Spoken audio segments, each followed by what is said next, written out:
Attorney, so karong gabi na, last day na sa wake ni sa Rene. Rene Waterbonia. Waterbonia. Oh. And then attorney, yun sa situation here, we saw you standing here for almost an hour already. Yeah, gipaningot na yung tao ko.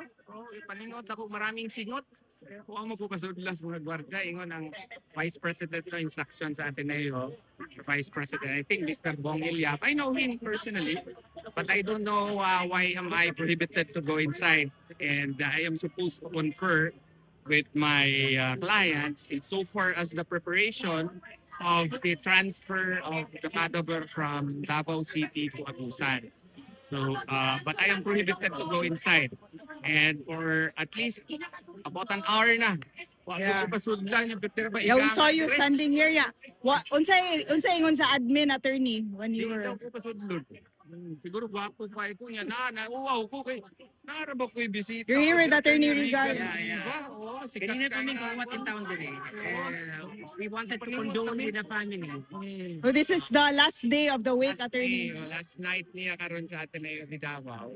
And of course, I am an Atenean also. So I'm the lawyer of the family. I think there's no issue about it. And I don't know kung sa Republic Act RA 7438, bawal man na this is sa not allowed, custodial oh. investigation. Bitaw. Wala na may custodial investigation ron. Karon ra pod ni nga nahitabo ni nga abogado dit may no kasud. Dibirisaya na ko dito para masabtan. I just could not understand why we are being prohibited to go inside.